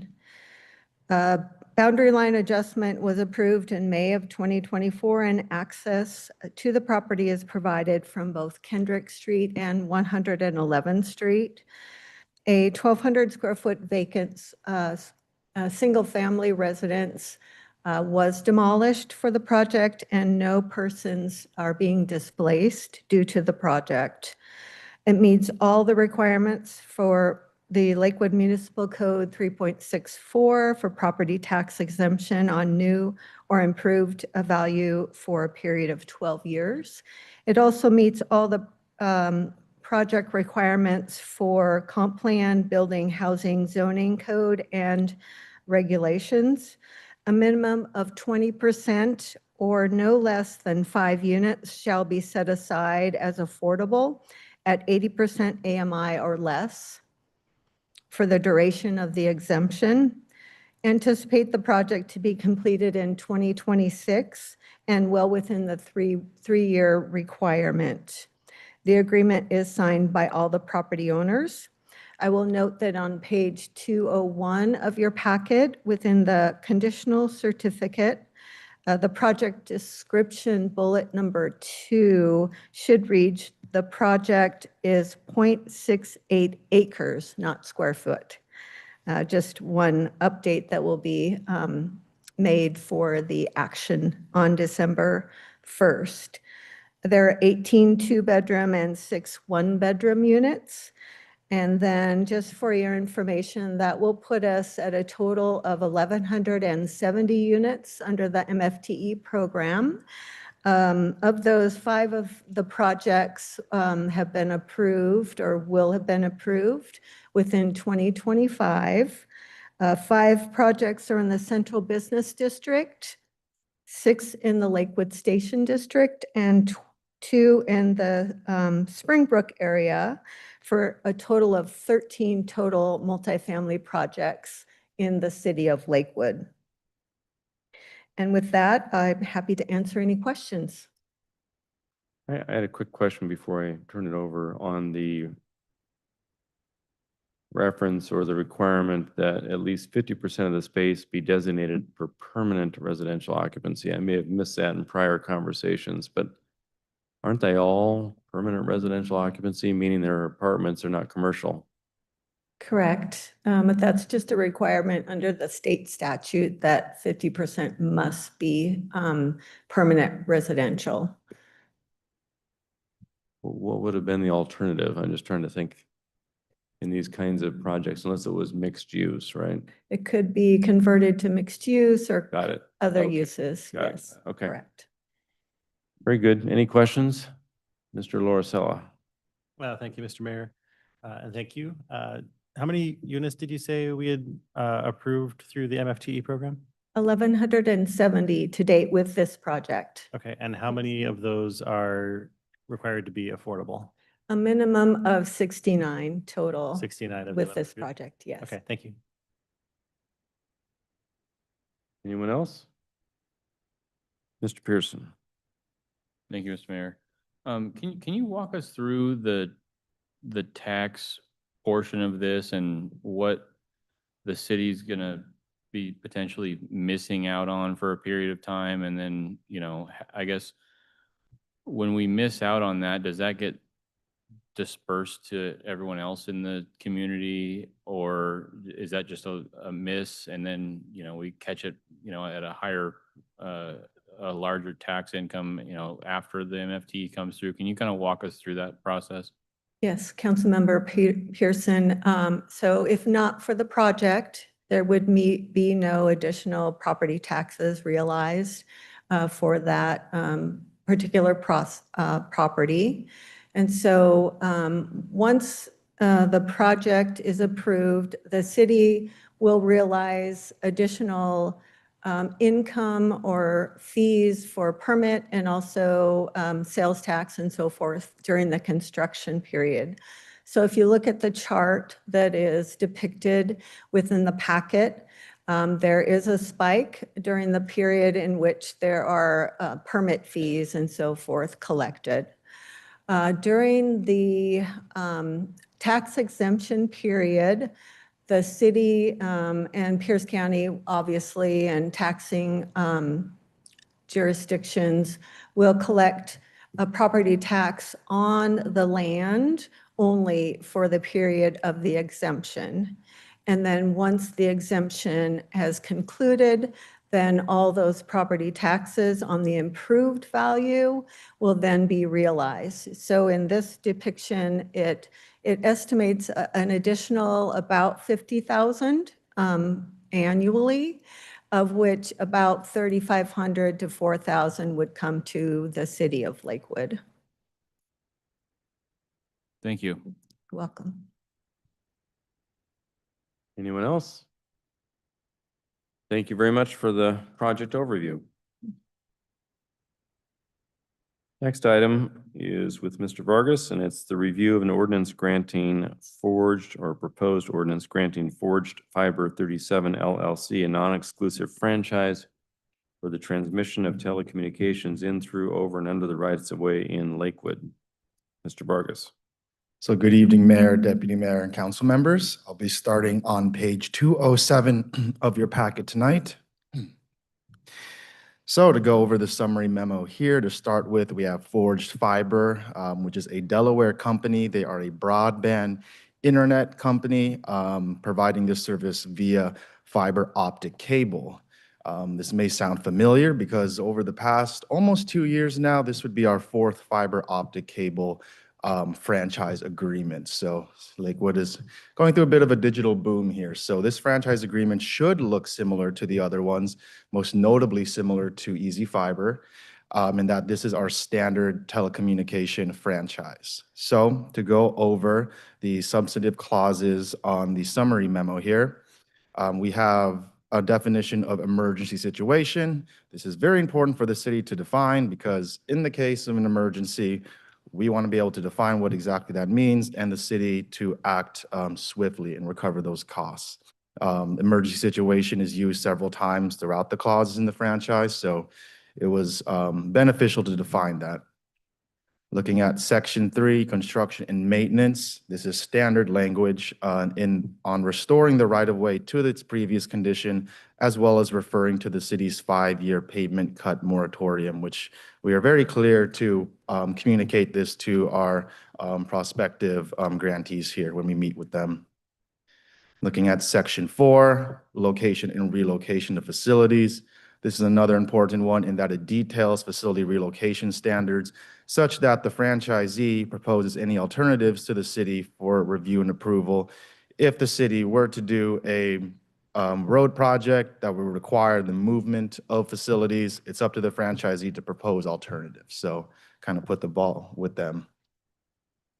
Looking at Section 8, we have the franchise term, which we defined as an initial 5-year term with up to 3 automatic 5-year extensions, absent a 6-month notice to cancel, for up to 20 years potentially. And this is consistent with the other franchises we passed.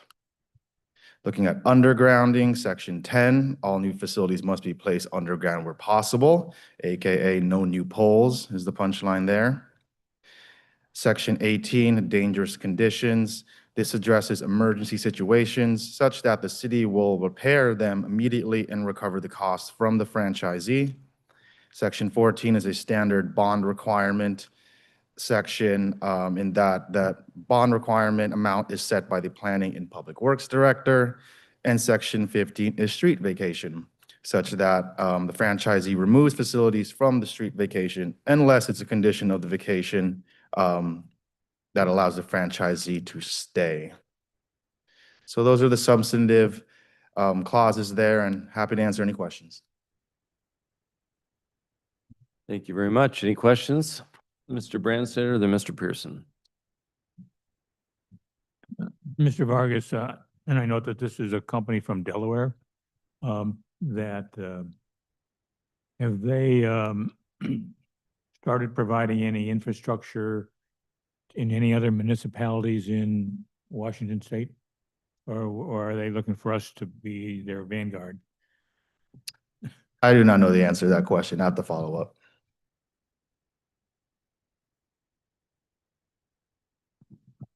If you can believe the internet, it's a wholly owned LLC of AT&T. So they Yep. must have created it for some reason. It's part of AT&T. Mr. Pearson, did you have something? Thank you, Mr. Mayor. Is this, I know when we got the presentation from Easy Fiber, I think that, and I just kind of was wondering about the pavement moratoriums and if that's challenging for them, or are they doing kind of the similar thing where they're doing the trenchless everywhere or whatever? Do you know at all, I guess? Easy Fiber, they are working where we have active construction projects. For example, I did a follow-up here. Easy Fiber is currently putting down infrastructure along Silicon Boulevard, 87th through 87th and Weller, and along the eastern portion of South Tacoma Way. So they're following our lead in our construction projects. So they're well aware of the 5-year moratorium, which is also in our engineering standards and would be caught at the permitting stage anyway. So, yep. Okay. Anyone else? There's enough room for all these franchisees to have space in the right of way? Apparently. Small cables? That's fiber optic. They're thin glass fibers, apparently. So latest technology there. There you go. Good. Okay, well, thank you for that. And I guess you can stand tall there because you're helping us review the ordinance as proposed for Comcast. Cable Communications Management LLC to have a non-exclusive franchise to construct, maintain, operate, replace, and repair cable communication systems throughout the city's rights of way. Sure. So this will begin on page 222 of your packet, the summary memo here. This is a little bit different in that this is a cable TV franchise by Comcast. So Comcast provided this standard template that they use with other municipalities, and we went ahead and included clauses from our standard telecommunication franchisees because at the end of the day, it's still cable being put in the city's right of way, so a lot of the same clauses would apply. And this is a red line version. Some items are still being negotiated, so I went ahead and included the red line just to give a lay of the land of where we're at ahead of the December 1st consideration by council. So to go over the memo here, we still have definition of emergency situation by the city there. The term here is 5 years in initial with up to 1 automatic 5-year extension. This was done, so there's only a total of 10 years on this franchise. Because Comcast is arguably the largest player in this space, it is good and would be beneficial to the city every 10 years to holistically look at the franchise. So having it expire at a 10-year interval is beneficial to go ahead and keep up there. Going through, we have a deletion of section 2.13.1. This section was on notifying Comcast if another cable television franchise is filed with the city. That's unlikely there. We deleted section 2.14, condition of sale, since the city has no interest in owning or operating a cable system if Comcast were to leave that space. Section 3.2.1, relocation at request of the city. This is the same clause language as the relocation facilities that we just went over, in that it's up to the franchisee to propose alternatives for relocation, and the city would review and approve them. Looking at section 3.3, excavation and restoration of right-of-way. We included the city's own standard telecom franchise language on this, in that it's up to Comcast to restore the right-of-way to the previous condition, and again, reinforcing and citing the city's 5-year pavement cut moratorium. Looking at section 3.8 with the street vacation, we went ahead and included that clause in here as well, in that Comcast has to remove facilities unless it's part of the vacation to keep them there. And the last 2 items here, well, negotiation points, have to do with joint trenching. Section 3.11, joint trenching and boring.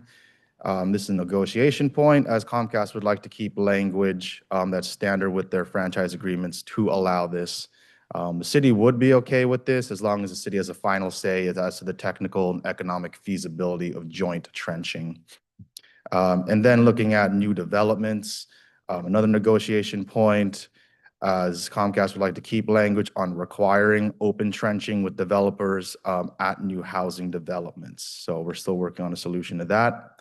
And looking at the final section here, under security bonds, we are adding a standard, well, it's eventually going to be up to the city engineer to propose what the performance bond amount would look like, consistent with their other franchise templates there.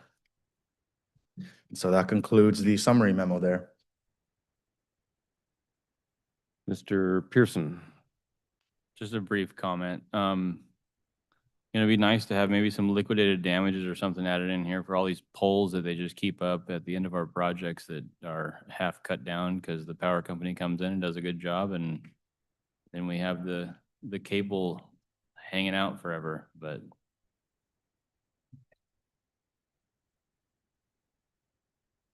Any other comments, questions?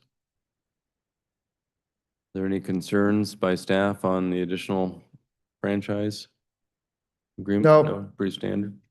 Just besides those 2 points there, no, they've been good to work with, and yeah, we'll continue to do so and have a final draft prepared for city council consideration at your December 1st regular meeting, along with Forged Fiber as well. Okay. Okay, I don't see any other questions or comments on that? Thank you, Mr. Vargas, for your review and work. Yep. So that concludes the items for discussion on the study session portion of tonight's agenda. So we'll turn to Mr. Russell for any feedback or comments he may have. Mayor, Deputy Mayor, Council, just a couple items as we finish out the month of November, which of course leads into the holiday season. So some things getting canceled, some things being added to it, especially in December. But coming up, United Way session on poverty is on the 18th, as well as Fort Silicon Neighborhood Association meeting. On the 19th is Fallen Officer Food Drive. And that evening, we will be having a meet and greet for our 3 finalists for the Parks and Recreation Director position. So encourage anyone that's interested in that to participate, be it from 6 to 7, and can meet the candidates for that position. That obviously will have a few projects set on his or her desk. That's all I have, Your Honor. That's it. Any questions for Mr. Russell? Mr. Branstetter. Hey, Mr. Mayor, Mr. Russell, in the public comments today, there was some comments regarding this post-construction standing water there at, I think it was referring to Hipkins and Stellicum and maybe a couple of other points. And you did tell us in your weekly report that those were things that the contractor would have to correct because there's something with design or how the work was done that was supposed to not allow that to happen. Yeah, that project is still currently under warranty and still under some of the components under construction. And actually, we happen to have our Director of Permitting, Planning Works and Permits. If Jeff, you don't mind addressing a little more detail in terms of some of the fixes that they're looking at, that would be under the contractor's responsibility. Yeah, well, the gist of my question actually has to do with, I think that the comments in public comment correctly noted that as we get into the winter and get cold months of where you could have water and then frozen, that creates a much more dangerous situation than just the standing water, which is irritating. So I guess the question is, do we have some means of compelling some kind of timeline with the warranty? Correct. I believe that'll start this week. So actually it'll start on Monday. So I just was checking with Troy on the way out. So we'll be doing gravelless chambers underneath the sidewalk to give additional capacity to take care of the issue. So more infiltration. It should be resolved by the end of next week. Then they'll have to pour sidewalks again. But yes, there is a timeline starting on Monday. Mr. Loricella. Thank you, Mr. Mayor. Mr. Russell, you mentioned the meet and greet with the candidates on Wednesday. Can we get that added to our calendars, please? I'm sorry, get the what? Can we get that event added to our calendars? Where is that meet and greet happening? Sure. Yeah, absolutely. It'd be at the pavilions at At the Fort pavilion. Silicon Park. Okay. Thank you.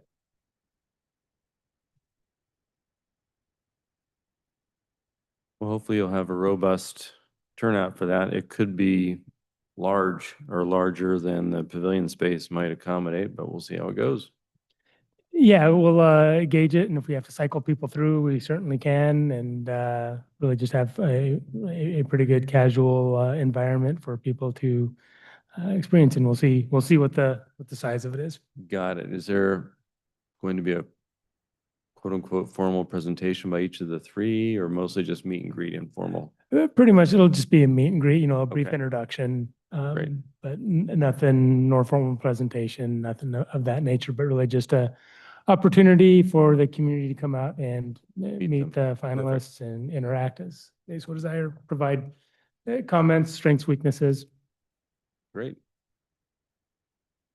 Well, very good. Well, we can now turn then to council comments in the absence of any other questions for Mr. Russell. So why don't we start with Mr. Branstetter tonight?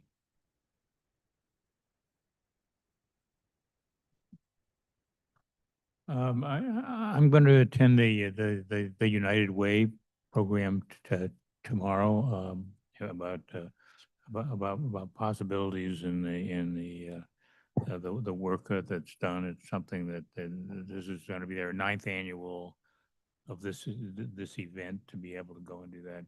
And I'm planning to attend. And I'll make the meet and greet for the Parks Director candidates. Thank you. Mr. Pearson. Thank you, Mr. Mayor. Last Thursday, I think it was, I went to the Housing Developer Forum that city puts on in conjunction with UP. And it was good. I kind of got a peace of mind and from folks about my day job at the county with Pierce County Sewers. But it was good that a lot of folks in the room trying to solve the similar problem, and be able to talk things through with the different jurisdictions. There was developers of all kind of different sizes, shapes, from different backgrounds. I do think that one of the folks that weren't in attendance there was, I think, TPU that was brought up quite a bit. So in the future, when we do those, I think it'd be good to get, or maybe they were invited, they just didn't attend, I don't know, but it'd be good to get the local utility purveyors, any kind of, I guess, all of the different aspects of the permitting groups together, because the sewer folks, I wasn't invited from the county, but I happened to be there and could talk about some things, but that was kind of a big topic of discussion, and it wasn't really, I guess, originally going to go that way. So that'd be just a good thing to have those folks in the room. PSRC this Thursday, and then I have the Fort Silicon Neighborhood Association tomorrow. So great. Yep. Thank you very much. How about you, Mr. Boki?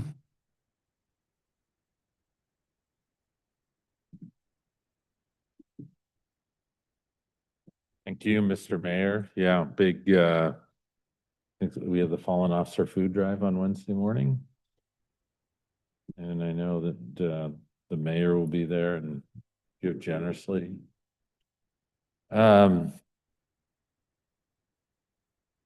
We also have Planning Commission. It looks like we have PCRC, but I'm not seeing anything posted. Yeah, I haven't seen any yet. Or I looked it up a little while ago and I didn't see an agenda, so I don't know what's going on there, but it is on there, so busy week.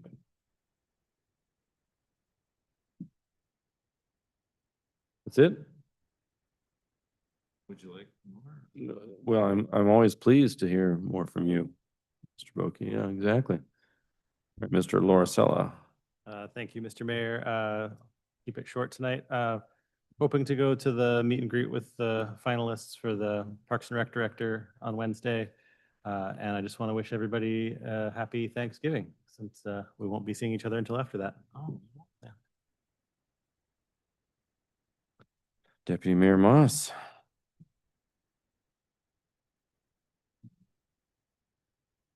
Thank you, Mr. Mayor. I can be brief as well.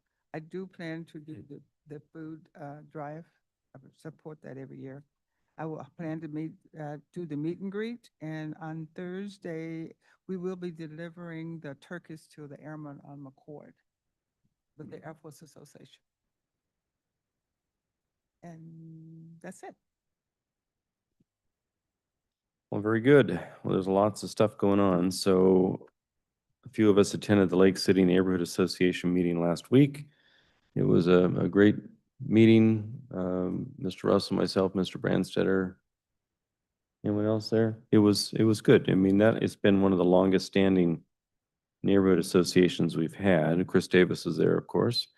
And so always good to meet the neighbors and embrace the new leadership. So appreciate Mr. Davis setting those up and continuing to follow through on all that.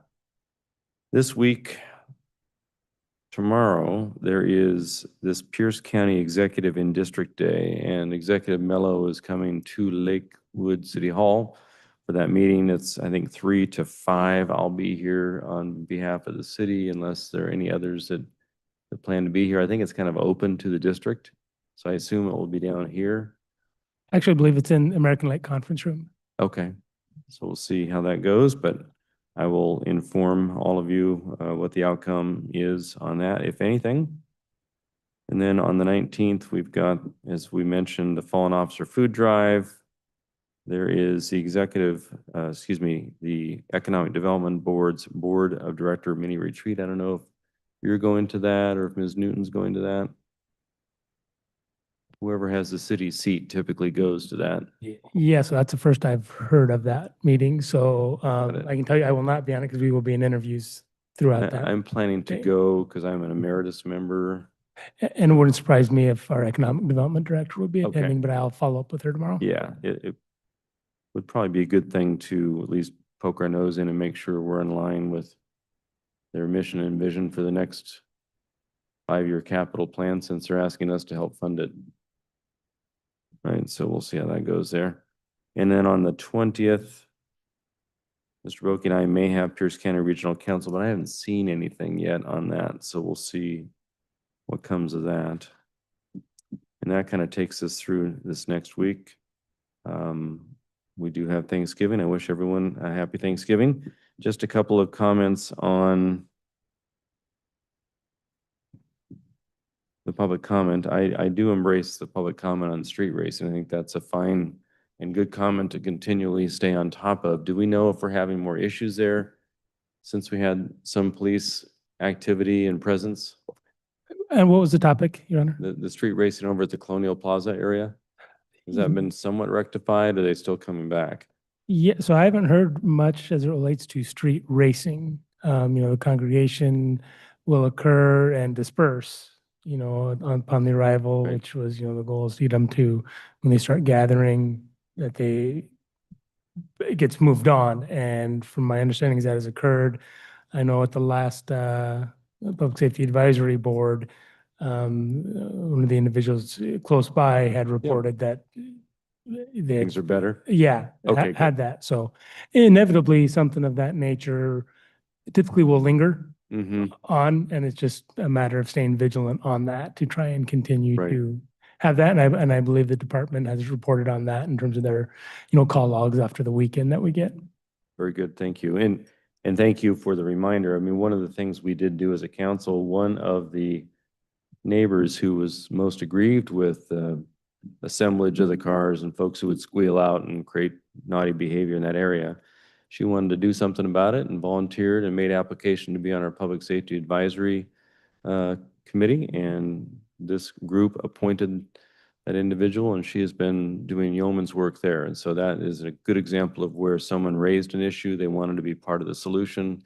We appointed them to the committee, and they're serving and providing good feedback. So that's where that is. She's doing great. And she does call me on occasion.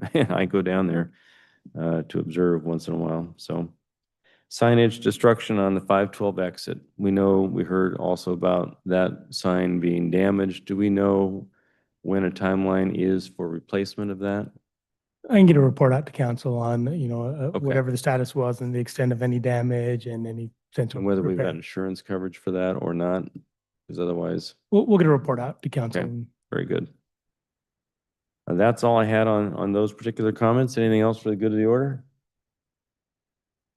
If not, we'll see you, what is the next one? December 1st, 2nd, right? 1st? We haven't heard back on the 2-2 Stryker Brigade on whether or not they're still in a cancel mode. I think our city clerk reached out to him again today requesting information No, back, no. and that's this afternoon. Okay. Very good. Thank you. We are adjourned.